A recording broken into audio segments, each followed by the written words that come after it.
Well, we've just finished kick-ons. Everybody's probably really confused as to why this is like what this is. I know they're probably thinking like, hang on, they've just done their awards. There's a new logo, and like, what's going on? I know. Also, right, you know what's really upsetting? You know what makes this feel like really weird to me? Not the fact that we're recording this on a Tuesday night, not the fact that like we've just come off the one with the suits and stuff like that. I just then, when you click the record button, we have, of course, have that thing with the record lady. The Mac that I'm using has a different recording lady. No, and it's not good. It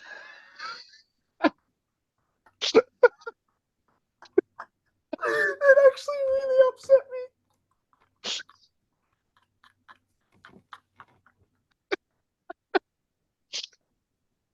you know what's even funny is the fact that we're talking about trades. So Mac has traded out the good recording lady and brought in a shit one. That was so upsetting. Oh, It made you cry. You were talking, and I couldn't fucking shake this lady out of my head. Holy shit! Oh my god! Wow. Oh, Riveting this. what a start, eh? I think we're gonna have to quit Zoom altogether. I think we trade out Zoom. Yeah, I think we trade Zoom out for Skype, the old Skype. Bring in Skype. Bringing in a veteran of the game. Oh, yeah, for a future third. Yeah. Not quite the future fourth that people hate, but it's the future third. They're still pretty which good. is the equivalent to nothing. Ends up being pick 66. I don't think they've ever landed anyone at pick 66. Fuck that.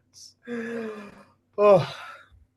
I think we should smash something before we lose the plot. Let's do it. That's the play of the game. That is the play of the game. Time! From the impossible angle, and he puts it through, and Portly. Danger, danger, danger, danger. Butler! Butler, Butler, Butler. Get around him! Get around him! Edge of the seat. Jared, I've got the hosting duties back, and we're back for a special trade edition of Glass Table. Absolutely, the midweek edition. It's interesting. Recording on a Tuesday is something that we might have done once after Anzac Day or something like that, and that's about it. We didn't even do it after Anzac Day. We did it before Anzac Day. Yeah, but still on a Tuesday at least. Yeah, weird times, I think. Tuesday, 6 p.m. or 6:10 p.m. normal time. 6:40 p.m. Anyway, all good. No. I'm not getting into that. No, I shall trade you. I'll offer you, I don't know, something in exchange for normal time. Give me a slab of Peroni Red, and I'll be on my way. No, No, that's overs, man. oh.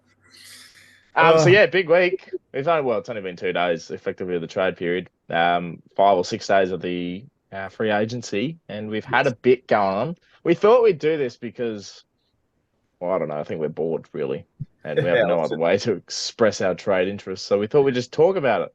Yeah, absolutely. We're just going to run through the things that have happened so far each time, and then talk about how shit Freo are, I think. That's pretty much all that's on the run sheet. We were planning it before, and we were just like, what should we talk about? Well, we should talk about everything that's happened, everything that could happen, and how fucking shit Freo are. Why? No one wants to play that. Sensational. Well, we should take it back, Jared. Yeah, let's take it back. All the way to the start, which was the Swans, who are going to be very active this trade period by the sounds of it, and the D's, who are, well, they're not going to be active. They're just going to lose a lot of people by the sounds of it. James Jordan is going to the Swans. Yes. Now, they got a compensation pick of pick 39. We're going to talk about compensation because someone said to me, oh, yeah, we definitely will. Someone said to me today, what's condensation? I said, no. Different station.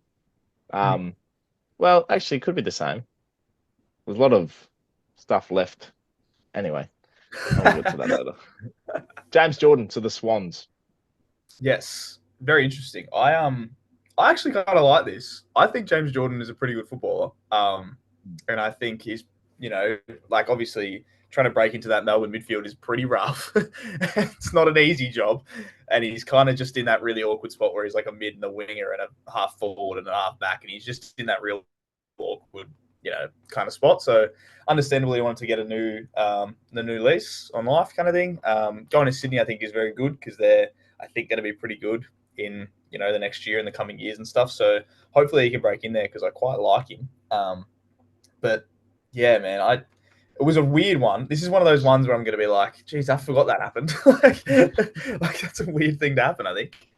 No one ever remembers the Friday of free agency opening. No, it's like all the weird trades. All the obscure trades that just occur.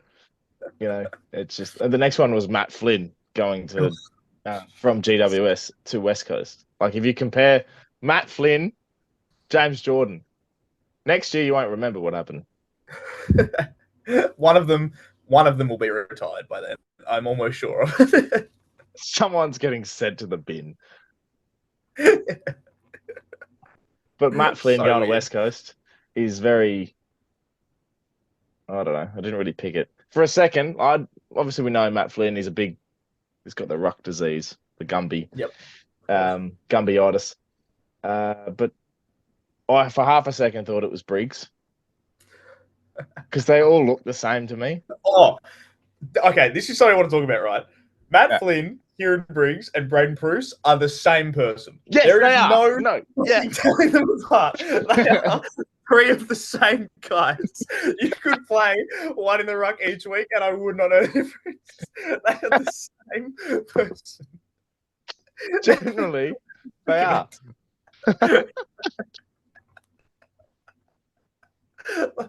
It's fucked, and they are like so the exact same. And I'm like, now I'm gonna know the difference though, because one's going to West Coast, but I'm still gonna look at Bruce and Briggs and be like, I don't know.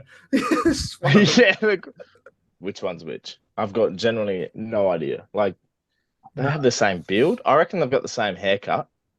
Yeah, and 100%. pretty much the same kicking style, but I think every ruckman does. Yeah, shit.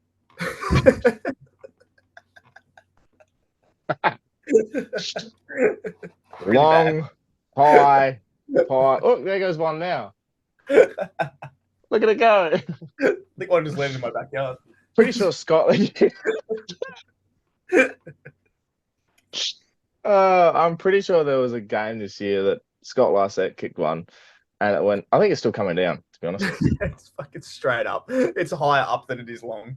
Like it's just so bad. I don't think it's ever coming down. Or when Sean McKernan used to kick and that thing used to collect clouds. Fucking Sean McKernan, that's a name. That's one of those names that in like a couple of years you'll be like, oh, you played for St Kilda.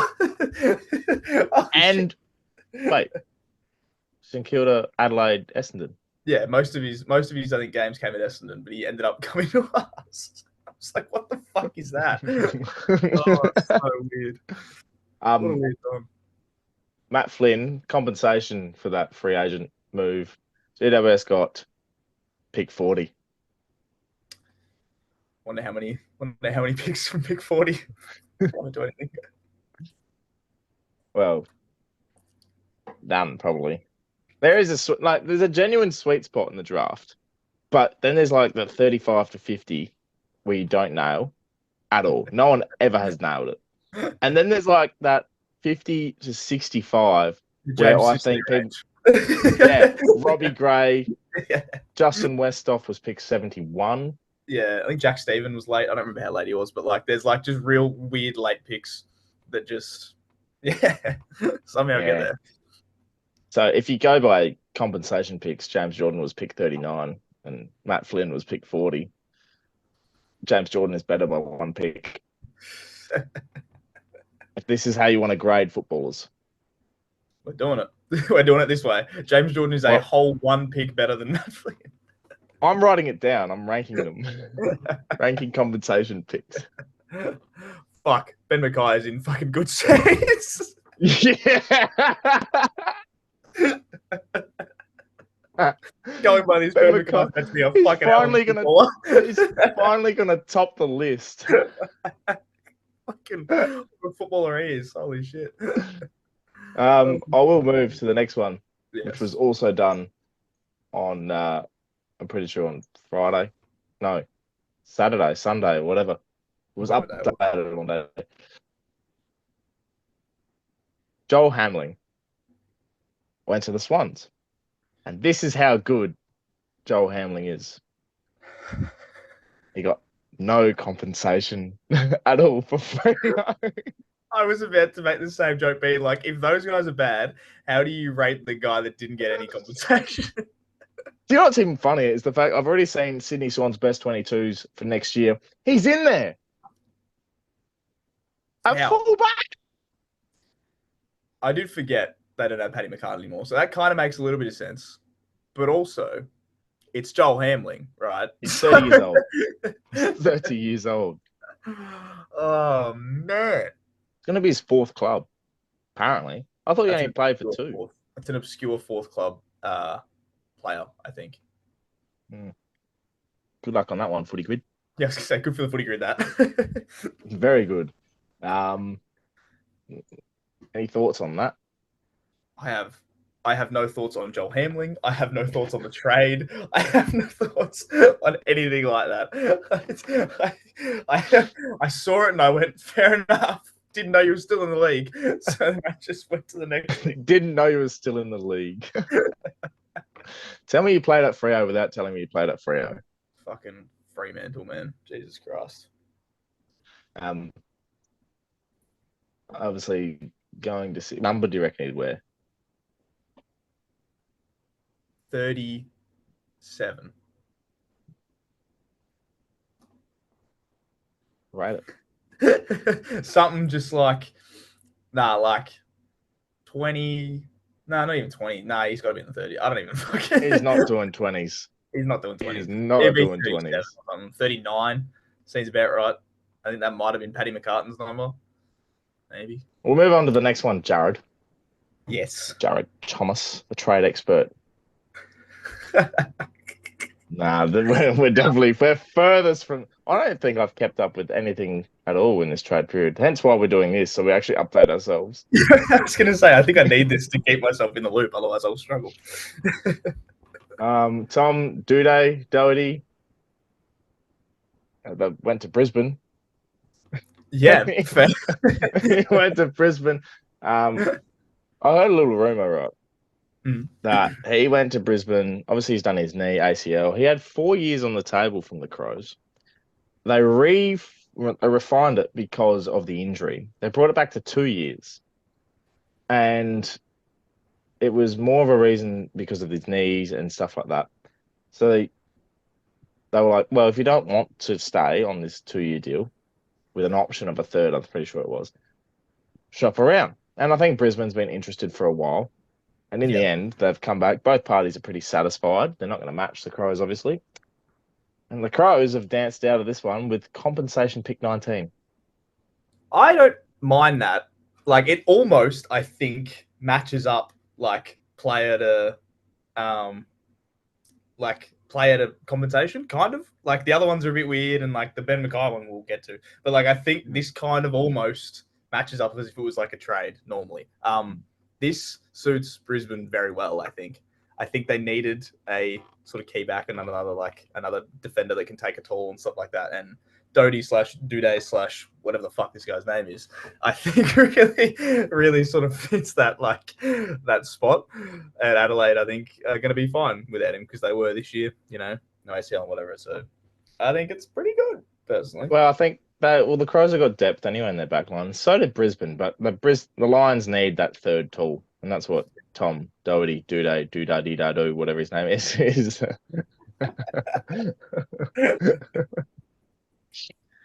Well, if there's one thing you're going to learn from this and our personas is the fact that we just don't have a fucking clue.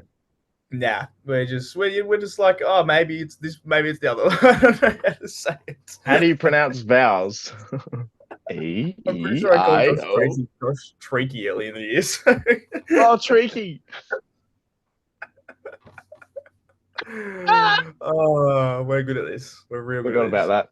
But no, both parties happy. Crows get picked 19 as compensation. Compensation is very much a thingy. Anyway, It's the thing that um, happens. our first official trade of this was Yes. Port Adelaide trading their future first round pick for picks, what is now pick 23, and a future second round pick, which obviously can only be used for Radicalier and Zerk Thatcher and co. The funny thing about this is Port Adelaide have literally just gone and for the last 3 years, I reckon, and said, we don't need a first rounder. We don't care. We'll just trade him. You know, Horn Francis last year, they got rid of 2 picks for last year's and this year's. Now they're like, you know what? We're going to get some big, tall, above average defenders and say, yeah, have a first rounder. Have all the first round picks. I think you guys took you had the Butters Rosie Dersma draft, and you went, we don't need any more first round picks. We'll just take these ones, and you guys can just have the rest. It's all good. Literally, Jason Cripps has just gone, you know what? We're making this drafting an every 10-year thing where we take a pick in the first round. And we're just going to be like, It'll take we're going to 3 trade the around. rest. Take 3 in 1 year and then be done. I don't need any more. It's all good. We're like, literally, the whole of Port Adelaide Football Department have literally just said, we're going to be very active in the trade period. So Port fans are going to love it. And then we'll get to draft night and be like, nah, we're not there. We're taking November off. Don't even watch. We aren't going to be there. We save money by not hiring any draft scouts because we don't go there. You don't have to pay for flights to send them to the combine or anything like that. You don't have to do any of that. You don't even worry about it. It's all good. Just pretty sure instead we're just like every father son that's coming through over the last 3 or 4 years and over the next 2 as well. We're just like, here's some money. Start pumping them out. That'll do. Just start giving us anything. We'll take your talent. We'll wait 18 years. All good. And if he's good, 16. Oh, fucking great. Well done, Port. That's really going to help us out. Can't wait for those trades to just eventuate on Wednesday next week. Yeah, especially the Zerk Thatcher one. That'll be the 4:49 or the 4:59 up before the 5 p.m. deadline kind of deal. That'll be rough. Dodoro's not going to let you go without any fight. No, literally. You're taking him, and we're taking your future second rounder. And Xavier Dersma. Oh, yeah. Is that coming too? Jesus Lord. Yeah, I don't like it. It's very interesting. Why would you split up the trio? Yeah, I was going to say it's the OG3, my super coach trio from whatever year that was. Yeah, 2019. Fucking every single team in the world had the 3 of them. That was so good, though. It was like the Real and Anderson year. We were like, just fucking load up. Just bring him in. Bring him in. Bring him. Oh, it was so... Yeah. Now we're going to have to put like crosses over Dersma's face in the pictures. Everyone's got frames of them all smiling at the draft night. Sad. Poor Xavier. I don't like it. Apparently he inquired about midfield time. And now this is what gets me. Right? Really funny this. If he asked about midfield, I don't think this is confirmed, but certain someone who if you swap their last name initial and their first name initial, they sound the same anyway.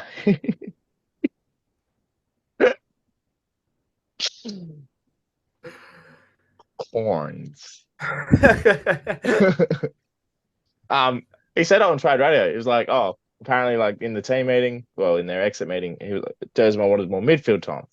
And obviously with our stacked midfield, you know, I don't know if you know, we got Rosie, Butters, Wines, Drew, Horn Francis, Boak, and all of that. They can run through there, even Houston from time to time. Not really a pecking order that you're going to break into. And he gets injured quite often. So there's some negatives there for him. But obviously he's got a lot of upside. But then you move to where he wants to go to, which is Essendon. Requested a trade, did a medical and everything. Just rattle off the midfield. You know, it's just Parrish, Merritt, Martin. You know, just some of these players that might be above you. Didn't really think that one through. If that's true, you haven't really looked ahead. Xavier, just if you're listening, you're not, but if you're listening, ask Will Setterfield how his midfield time is going. Because I can assure you now, he would have said the same thing last year. And he had a great season in the VFL. So just Actually, to be fair, Setters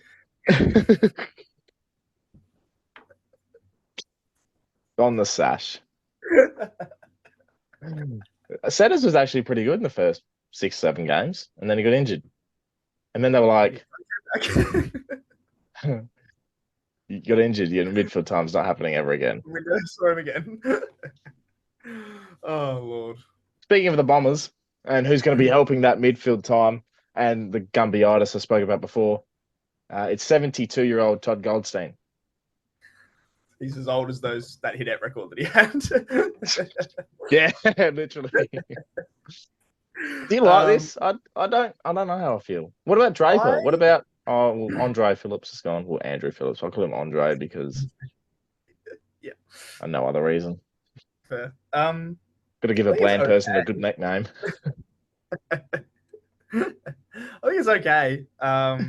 I think Draper should probably be playing more ruck than he is anyway, so I don't think this is an amazing idea. And Goldstein's never exactly been a forward, so I don't really know what the plan is. But if they're going to kind of do, I don't mind like the whole senior ruck and like youthful ruck kind of thing. Like Saints did it with Paddy Ryder and Ron Marshall, except it was kind of different because Ron Marshall was like could play as a forward and Paddy Ryder could kind of do the same thing. Whereas with this, like Draper can sometimes play forward, but he's got a bit of that Gumbiitis, just a little bit of it. And Goldstein can't do it at all. So it's like Draper better start learning how to kick a football because he's going to be spending a bit of time in the forward arc with old 2-meter Peter. Oh, yeah. Forgot about that. Fuck, that's a tall forward. Oh, shit. Jesus. Wow. It's going to be great when got Xavier Dersma bombing it down there for him anyway, so it'll be fine. Be all fine. Yeah. Awesome. Don't forget they got Dylan Shield in there too. Maybe not.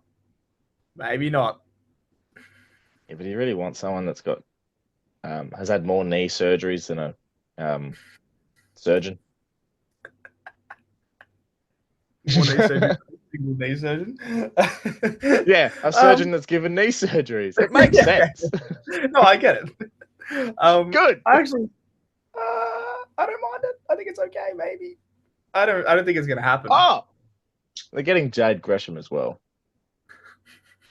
Fuck, Essendon's bad. Oh my god! Wow. And then I'll throw in one more for you. Ben Mackay.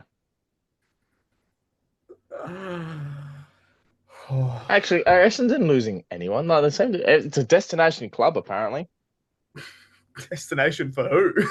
Like, just fucking hell. Like, I'm sorry, but Lord. Ben Mackay hasn't exactly set the world on fire. Jade Gresham was like hounded by Saints fans all year. Xavier Dersma couldn't really break into a port side. It's just oh man. Good luck to him, I suppose. But yeah. Dodoro's going out with a bang, isn't he? I think he's like deliberately sabotaging. He's like, if I'm going out, I'm sinking this fucking shit with me. Yeah. He's been doing it for 20 years. They haven't won a final since he's been there. I swear Essendon's become like where I don't mean to be mean, but it basically is like kind of like the reject shop. Look who's coaching them. Brad Scott. Oh, Ben Mackay coming over from North. North, obviously, were coached by Brad Scott. I don't. There's a lot of positivity around Essendon, and I love it. Like it's fantastic. As a club, you need it. If you're looking from the outside in, you're kind of going, you're not making any difference next year. This is what happens every year with Essendon. They win the preseason premiership because they've brought in all these players or whatever that fill all these holes, and then they have a good start to the year, and it's Essendon's going to win a final, and then they lose to GWS by 200 points, and really just, yeah. Ben Mackay. I mean, will he make a difference?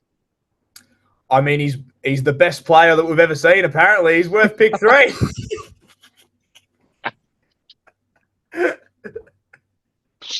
Yeah, so he's the best player so far for compensation at pick 3, right? So if I read out the order that we've got at the moment, because we haven't had any other free agents leave as yet, Ben Mackay is top of the list.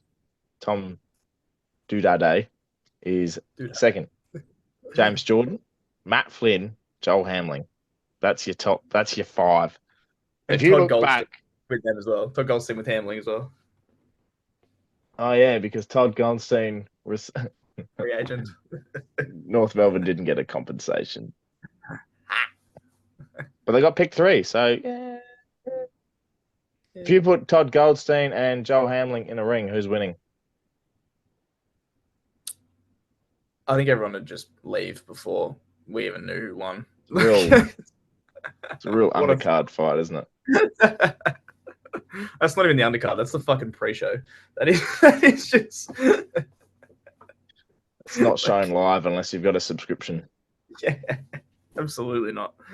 You know when they do curtain raises at like AFL games, and sometimes they start 4 hours beforehand, and unless you rock up early, and if you're a weird fan that rocks up like 4 hours early, yeah, no one's watching it. Nope.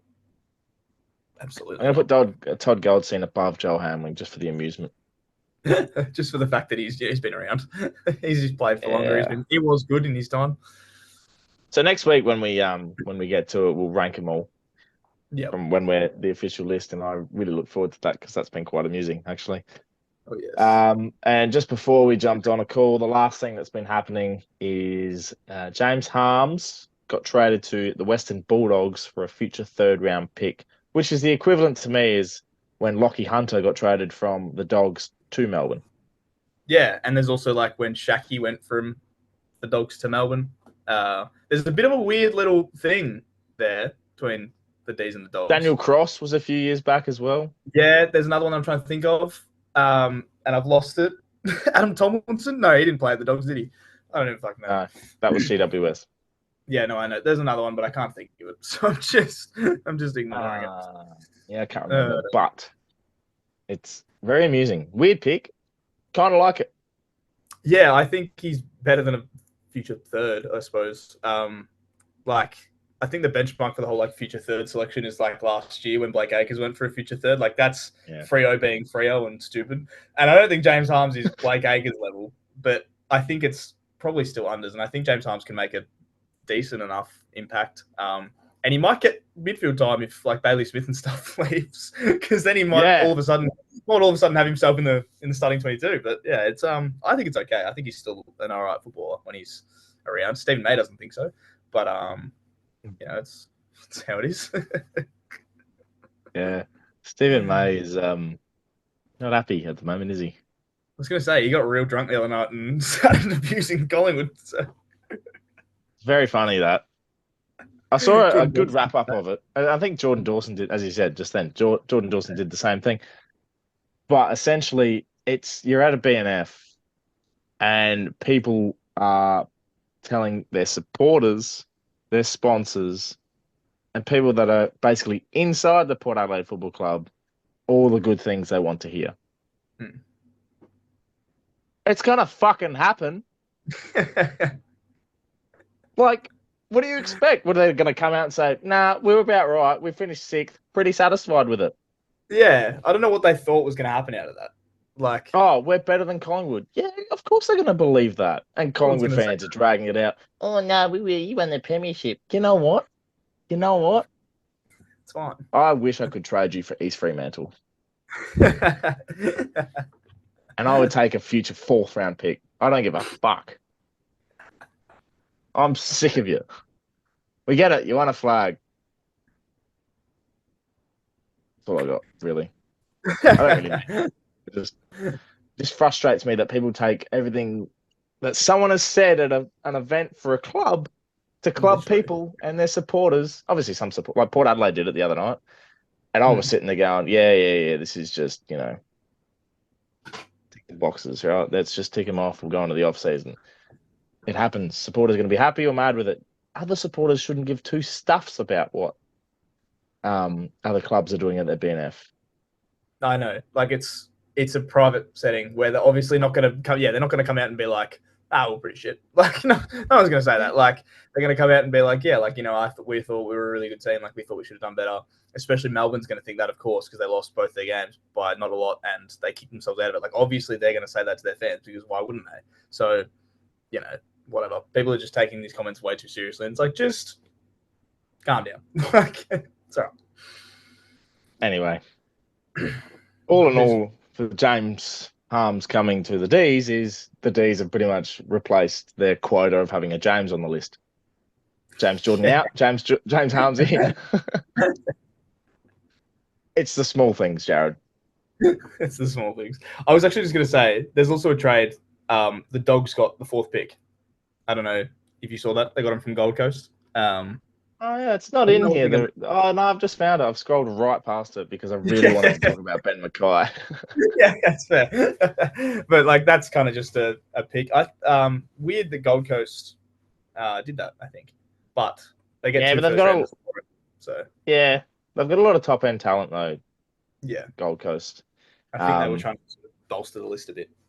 Pretty sure they're trading Bailey Humphrey. No, Elijah Hollins. One of the Elijah two. Holmes to the Blues, which is just stupid. I think I'll get to that if that ever ends up happening. But if that ends up happening, I have words because Yeah, we all have words. Don't worry. Oh Lord. Anyway, yes, So that's it. that's pretty much what's happened over the first 2 days or so. This will probably go out, and by the time this goes out, a couple more probably have happened. But we're going to round up the first week on Sunday. I just wanted to tell people that because this might be outdated, but we wanted to do it. Exactly. Yay. Needed to. Just quickly on a couple of things that we obviously talked about potential trades with like Xavier Dersmer and co, and a lot of in development. Lockie Schultz going to Collingwood. Now, there's a 4-year deal on offer. It's not so much, and this is my opinion, it's not so much he wants to leave for family reasons. It's the funny fact that he's leaving from Freo to go to the Premiers. I love when players come out and say, right, I'm leaving for personal reasons and family reasons, and they pick the Premiers. There is 10 clubs in Victoria. Going from Freo. I'm going to a club that's won a premiership within the last 2 months compared to a club that hasn't won one in 28 years. It's like fucking jumping off a crop duster and landing on an Emirates. Like it's just like it's like you can't even explain like why. Like you don't pretend like it's family reasons. It's they want a premiership and they want a forward that's better than Jack Inovan, and I can do that. So like that's all it is. Don't fucking pretend it's family reasons. You can go anywhere. The funniest part is the fact that I'm pretty sure they delisted him at the end of 2020, picked him up as a rookie. That's the issue, right? So because they did that, they don't get any compensation if he wants to just leave. So now Freo, instead of this is the issue with Fremantle, right? Instead of just being normal and a normal football club, they delist the guy, and now because he's on a rookie contract, he can just leave, and I don't think they get anything for him. It is unbelievable how fucked Freo are. Oh, I wish I had the list of Freo players that have left, because there was so many and so many talented ones. You throw in the likes of Lockie Neal. Blake There's Acres. been a few others as well. Blake Acres, who's left. Like, they're talented people. Freo, you talk about Essendon being the destination club of 2023. Fremantle is like going to the supermarket with your mum. You don't want to be there. It takes too long. But if you get there, at least you're going to get a chocolate at the end. And your chocolate is probably a spot in the starting 22 because they have no one else. Oh, Freo. You funny team, you. I wish I could find the list. Oh, I'm it's gonna the find the list. best.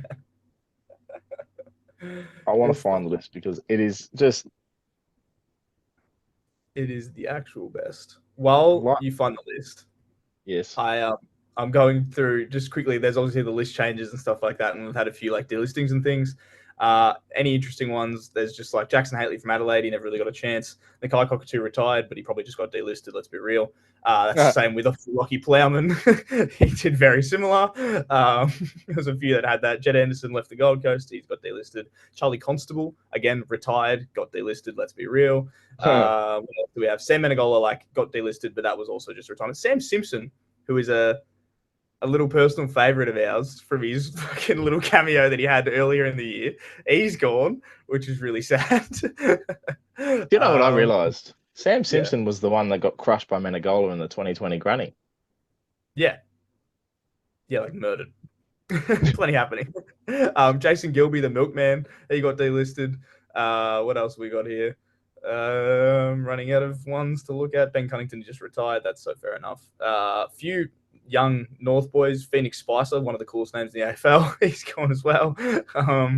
That sucks. Will Gould, my Supercoach team will never be the same. Will Gould is gone. That is depressing.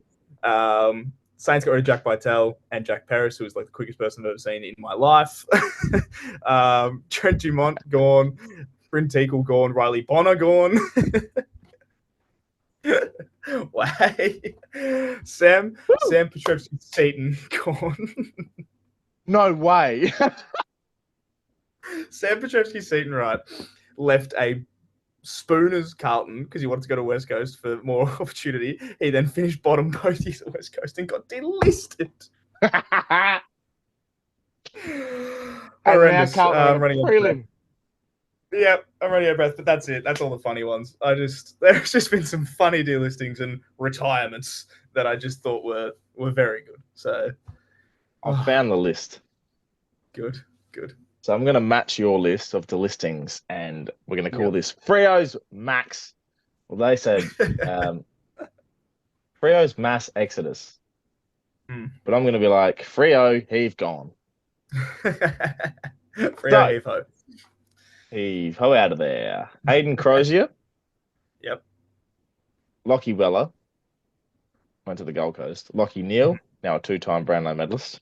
bit of a there, Freo.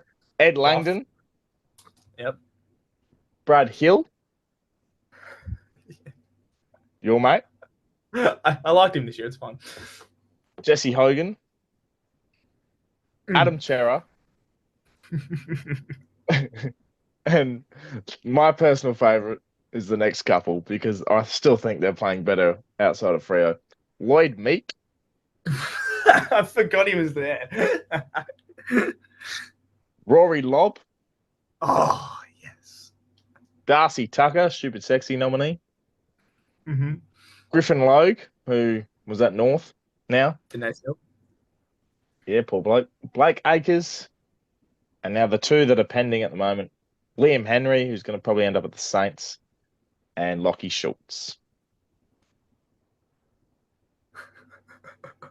There's 15 players there.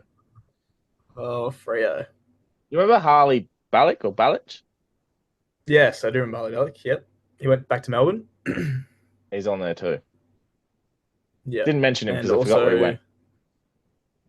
Yeah, no, he went to Melbourne. I don't think he played a game at Melbourne. Yeah. Anyway, Add to the list. Joel Hamling. Yeah. Oh, Freo. It's just funny. And hey, at least they've got next year's future first pick from Port. Yes! Come on! Wins all around. Just fold them. That's it, man. That's over. So pretty much that's all we wanted to do, I think, for this app because we're going to lose the plot just talking about how Freo suck. at trade periods. So yeah, look forward to seeing what happens over the next few days. Jared, was there any final thoughts you'd like to mention? Oh, I mean, I think we kind of covered it all with the Freo stuff, didn't we? But no, I mean, we'll be back on Sunday and there'll be some crazy stuff. I think on the Freo stuff, if we're being like actually footy brain about it somewhat, if Schultz goes to Collingwood in the next like day or two, I think it might open the door for Ginnivan to go elsewhere. I know there was word from the Dogs and I think Hawthorn, maybe, I don't remember. So if Schultz goes in, don't be surprised if Ginnivan starts getting just shopped around a little bit. But other than that, I don't know really. But that's all we got, I think. Yeah, I think we'll see a lot of a few more pick swaps come about. Obviously, there's talk about the pick one thing with North going to trade pick 2 and 3 to West Coast for pick 1, which would be probably one of the smartest decisions they've made. I think West Coast as well. Like that would be like 2 very, very handy, I think it's very smart. very handy footballers you could take to the West. Pick a local talent as well to keep them there. Pick someone to want to leave. Yeah, for sure. Just to, if you're going to be smart about it, you got to list rebuild that's coming. Those 2 clubs, if they want to be at least on the improv next year, they'll definitely want to do that. And other than that, I think we're just going to find there's a lot to play out in the next week. It's a long, long week. It is, and it just seems to get longer every year, and more random shit happens, and it's just. I thought they were going to shorten it. Yeah, well, I think the AFL likes the drama of it, and like likes the media talking about it because it keeps the AFL like the men's comp in the public eye for longer. So they're just going to keep just dragging it out. They're going to make it even bigger. That's why like tradies became a podcast. That's why like all like the trade podcasts became things. The AFL milk money. Like they just want to just make all this money off it and keep the eyes on it. So I think it's just going to keep getting longer and longer, if I'm being honest. It is. It's going to be. I think the next one might be even 2 weeks. Yeah, 100%. Oh well. Trade radio money. Ash. Maybe we should get sponsors. Cut and dry Peroni. Cut and dry Peroni. See if we can get Ream. Maccas. Get the big wigs. So if you're local and you want to pay mega bucks for a constant ad, send it. Or I'll just get it through YouTube. Anyway, we'll be back on Sunday or Monday with a normal program thingy that we do. I like it. I think we signed this one off with like the classic, the old like the classic YouTube thing where like you like put your hand to the screen and it like as you do that it like transitions out of the thing. But the issue is because we're over Zoom, it's not going to line up well. just slowly, really slowly do it and just hope that it gets somewhat in line with each other.